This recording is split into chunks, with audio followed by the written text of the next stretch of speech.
ಶ್ರೀಕೃಷ್ಣಾಯ ನಮಃ. ವಸುದೇವಸುತಂ ದೇವಂ ಕಂಸಚಾಣೂರಮರ್ದನಂ ದೇವಕೀ ಪರಮಾನಂದಂ ಕೃಷ್ಣಂ ವಂದೇ ಜಗದ್ಗುರುಂ. ಬ್ರಹ್ಮಸ್ಥಾನ ಸರೋಜ ಮಧ್ಯವಿಲಸಚ್ಛೀತಾಂಶು ಪೀಠಸ್ಥಿತಂ ಸ್ಫೂರ್ಜತ್ಸೂರ್ಯರುಚಿಂ ವರಾಭಯಕರಂ ಕರ್ಪೂರಕುಂದೋಜ್ವಲಂ ಶ್ವೇತಸ್ರಗ್ವಸನಾನುಲೇಪನಯುತಂ ವಿದ್ಯುದ್ರುಚಾ ಕಾಂತಯ ಸಂಶ್ಲಿಷ್ಟಾರ್ಧತನುಂ ಪ್ರಸನ್ನವದನಂ ವಂದೇ ಗುರುಂ ಸಾದರಂ. ಶ್ರೀಗುರುಭ್ಯೋ ನಮಃ. ಲಂಬೋದರಂ ಪರಮಸುಂದರಮೇಕದಂತಂ ರಕ್ತಾಂಬರಂ ತ್ರಿನಯನಂ ಪರಮಂ ಪವಿತ್ರಂ ಉದ್ಯದ್ದಿವಾಕರಕರೋಜ್ವಲಕಾಯಕಾಂತಂ ವಿಘ್ನೇಶ್ವರಂ ಸಕಲವಿಘ್ನಹರಂ ನಮಾಮಿ. ತ್ವಾಂ ದೇವ ವಿಘ್ನದಲನೇತಿ ಚ ಸುಂದರೇತಿ ಭಕ್ತಿಪ್ರಿಯೇತಿ ಸುಖದೇತಿ ಫಲಪ್ರದೇತಿ ವಿದ್ಯಾಪ್ರದೇತ್ಯಗಹರೇತಿ ಚ ಯೇ ಸ್ತುವಂತಿ ತೇಭ್ಯೋ ಗಣೇಶವರದೋ ಭವ ನಿತ್ಯಮೇವ. ಶ್ರೀಮಹಾಗಣಪತಯೇ ನಮಃ. ಯಾ ಕುಂದೇಂದು ತುಷಾರಹಾರಧವಳಾ ಯಾ ಶುಭ್ರವಸ್ತ್ರಾವೃತಾ ಯಾ ವೀಣಾ ವರದಂಡಮಂಡಿತಕರ ಯಾ ಶ್ವೇತಪದ್ಮಾಸನ ಯಾ ಬ್ರಹ್ಮಾಚ್ಯುತಶಂಕರ ಪ್ರಭೃತಿಭಿರ್ದೇವೈ ಸದಾ ವಂದಿತಾ ಸಾ ಮಾಂ ಪಾತು ಸರಸ್ವತೀ ಭಗವತಿ ನಿಶೇಷಜಾಡ್ಯಾಪಃ. ಶ್ರೀ ಸರಸ್ವತ್ಯೇ ನಮಃ. ವೇದಾರ್ಥತತ್ವವಿಶದೀಕರಣೇನ ಪುಂಸಾಮುಚ್ಚೈರ್ಗತಿಂ ಜಗತಿ ಯೋ ದಯಯಾ ವಿಧಾತುಂ ರಮ್ಯಾಂ ಪುರಾಣಪದವೀಂ ಪ್ರಣಿನಾಯ ತಸ್ಮೈ ಲೋಕೇಶವೈಭವಪುಷೇ ಋಷಯೇ ನಮಸ್ತಾತ್. ತಸ್ಮೈ ವ್ಯಾಸಾಯ ಮುನಯೇ ಸರ್ವಜ್ಞಾಯ ಮಹರ್ಷಯೇ ಪರಾಶರ್ಯಾಯ ಶಾಂತಾಯ ನಮೋ ನಾರಾಯಣಾತ್ಮನೇ. ಶ್ರೀ ವ್ಯಾಸಾಯ ನಮಃ. ನಾರಾಯಣಂ ನಮಸ್ಕೃತ್ಯ ನರಂ ಚೈವ ನರೋತ್ತಮಂ ದೇವೀಂ ಸರಸ್ವತೀಂ ವ್ಯಾಸಂ ತತೋ ಜಯಮುದೀರಯೇತ್.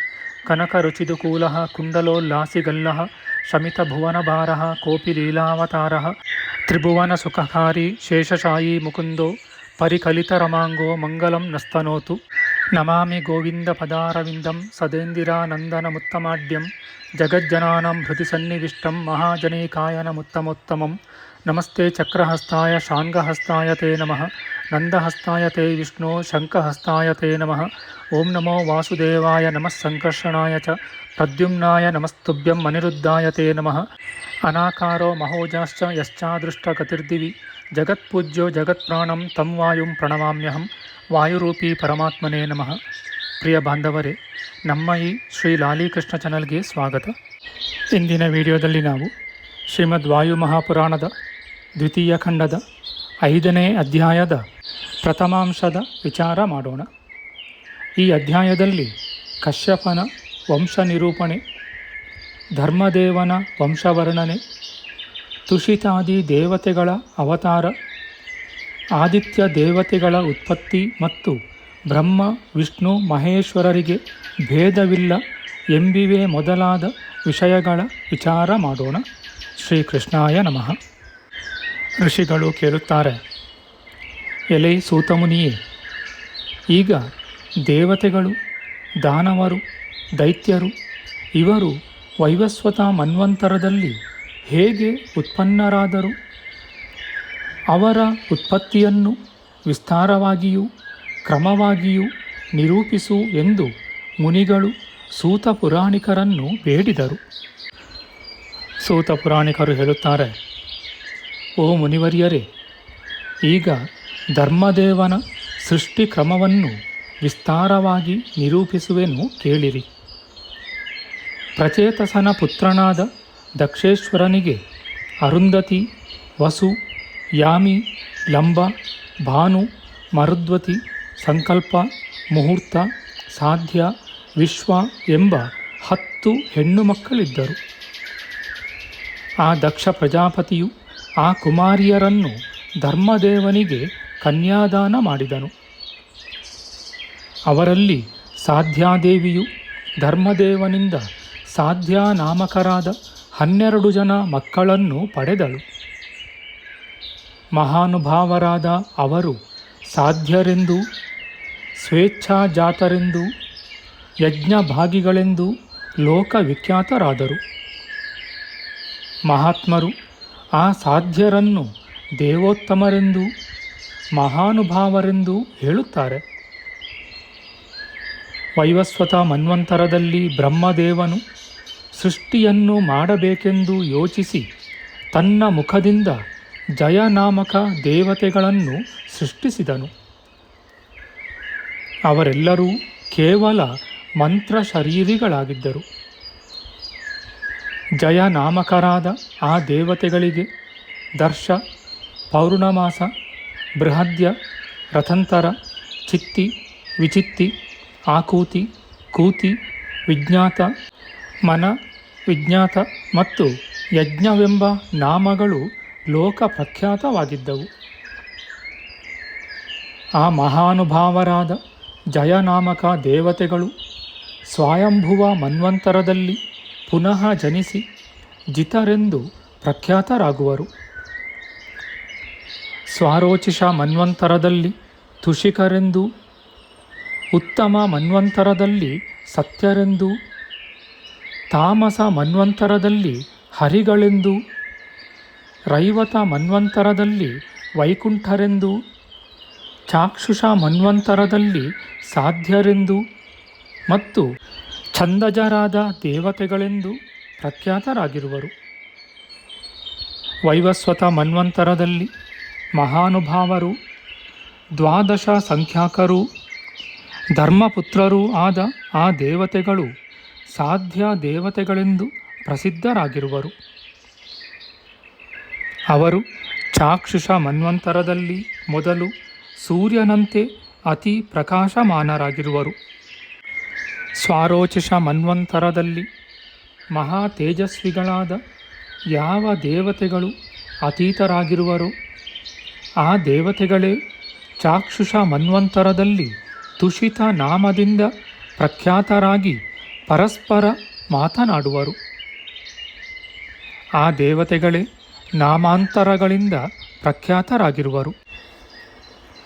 ಆ ಚಾಕ್ಷುಷ ಮನ್ವಂತರವು ಸ್ವಲ್ಪಾವಶಿಷ್ಟವಾಗಲು ತುಷಿತ ನಾಮಕರಾದ ದೇವತೆಗಳು ಇಂತೆಂದರು: ನಾವು ಪರಸ್ಪರ ಮಹಾನುಭಾವರಾದ ಸಾಧ್ಯರನ್ನು ಪ್ರವೇಶಿಸಿ ಮನ್ವಂತರದಲ್ಲಿ ಉತ್ಪನ್ನರಾಗೋಣ.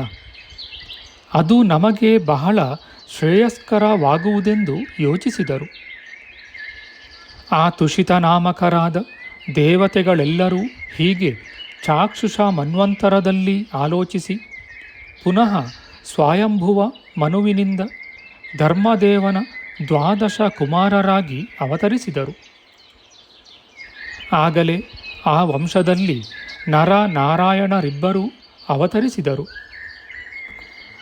ಅವರಿಬ್ಬರೂ ಪೂರ್ವದಲ್ಲಿ ಒಬ್ಬನು ಜ್ಞಾನಿಯಾದ ಇಂದ್ರನಾಗಿದ್ದನು, ಮತ್ತೊಬ್ಬನು ಸತ್ಯನಾಮಕನಾದ ಶ್ರೀಹರಿಯಾಗಿದ್ದನು.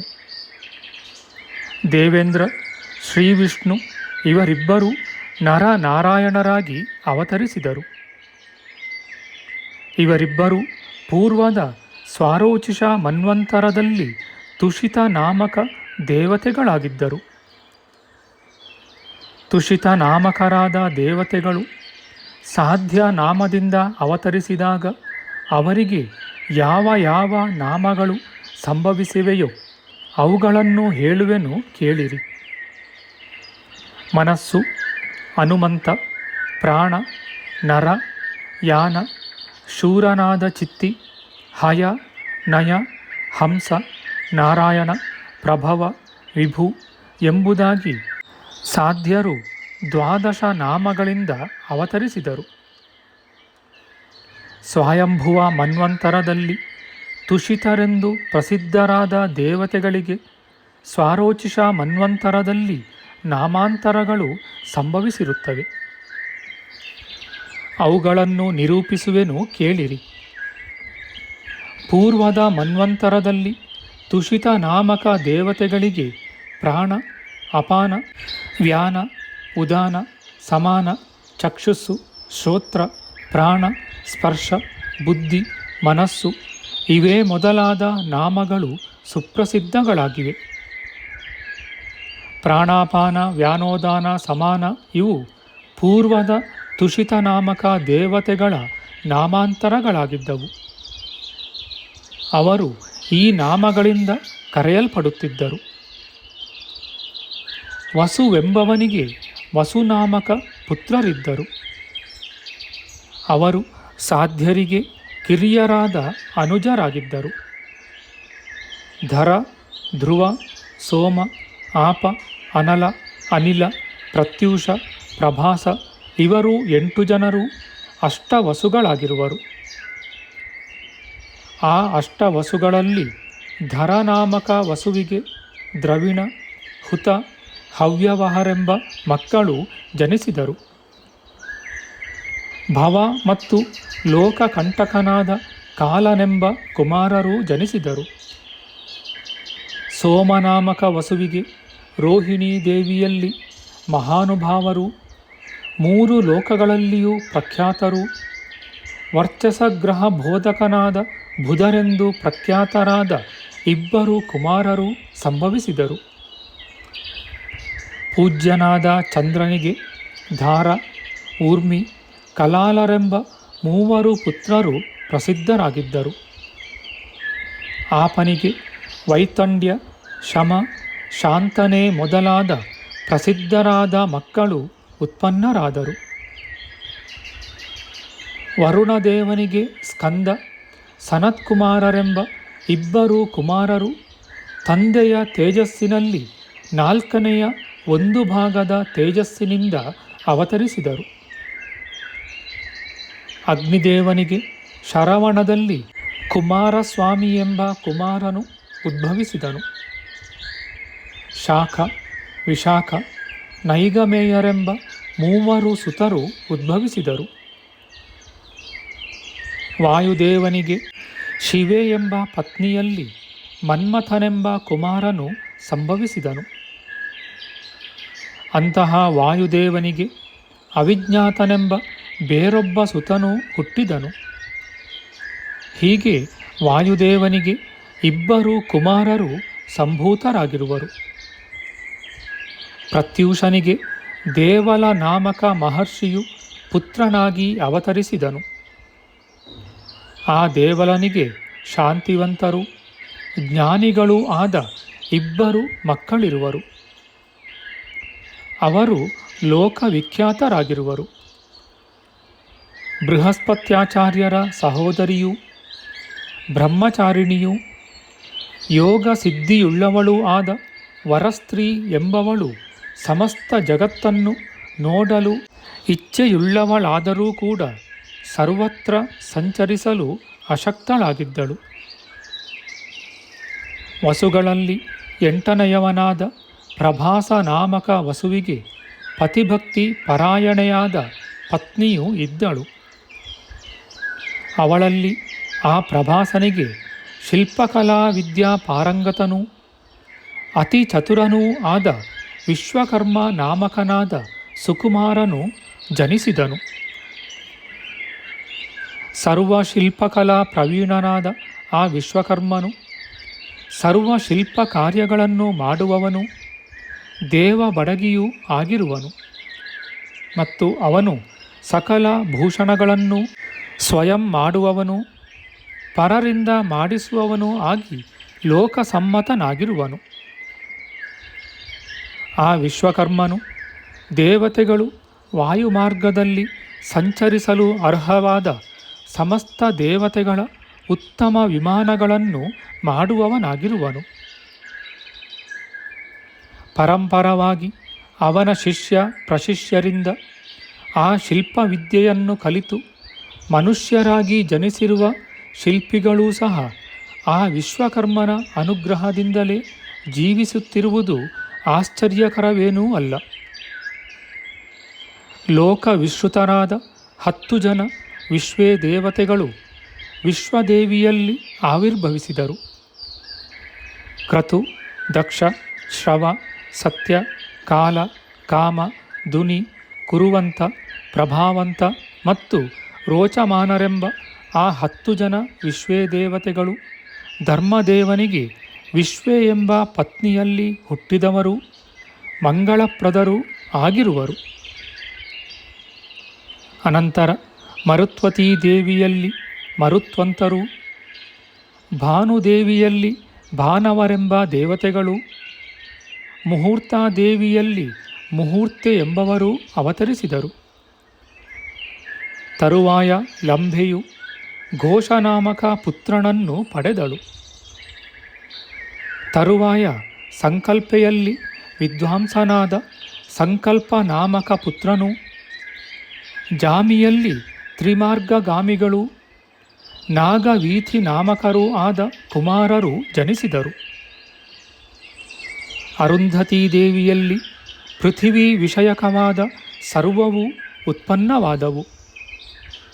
ಇದು ಜ್ಞಾನಿಯಾದ ಧರ್ಮದೇವನ ಲೋಕವಿಖ್ಯಾತವೂ ಸಜ್ಜನ ಸಮ್ಮತವೂ ಶಾಶ್ವತವೂ ಆದ ಸೃಷ್ಟಿ ಕ್ರಮವಾಗಿದೆ. ನಮ್ಮ ಮುಂದಿನ ವಿಡಿಯೋದಲ್ಲಿ ನಾವು ಶ್ರೀಮದ್ ವಾಯು ಮಹಾಪುರಾಣದ ದ್ವಿತೀಯ ಖಂಡದ 5ನೆಯ ಅಧ್ಯಾಯದ ದ್ವಿತೀಯಾಂಶದ ವಿಚಾರ ಮಾಡೋಣ. ಆಧ್ಯಾತ್ಮಿಕ ಚರ್ಚೆ ಮತ್ತು ವಿಚಾರ ವಿನಿಮಯಕ್ಕಾಗಿ ಶುರು ಮಾಡಿದ ಈ ಚಾನೆಲ್ನಲ್ಲಿ ನಾವು ಅಪ್ಲೋಡ್ ಮಾಡುವ ಎಲ್ಲ ವಿಡಿಯೋಗಳನ್ನು ಸಂಪೂರ್ಣವಾಗಿ ನೋಡಿ ನಿಮ್ಮ ಸಲಹೆಗಳನ್ನು ಕಮೆಂಟ್ ಬಾಕ್ಸ್ನಲ್ಲಿ ಬರೆಯಿರಿ. ಈ ಚಾನಲ್ಗೆ ಸಬ್ಸ್ಕ್ರೈಬ್ ಮಾಡಿ ಹಾಗೂ ಬೆಲ್ ಬಟನ್ ಒತ್ತಿ ನಾವು ಹಾಕುವ ಎಲ್ಲ ವಿಡಿಯೋಗಳನ್ನು ನೋಡಿ ಪ್ರೋತ್ಸಾಹಿಸಿ. ಕೃಷ್ಣಂ ನಾರಾಯಣಂ ವಂದೇ ಕೃಷ್ಣಂ ವಂದೇ ವ್ರಜಪ್ರಿಯಂ ಕೃಷ್ಣಂ ದ್ವೈಪಾಯನಂ ವಂದೇ ಕೃಷ್ಣಂ ವಂದೇ ಪೃಥಾಸುತಂ ಶ್ರೀಕೃಷ್ಣಾಯ ನಮಃ.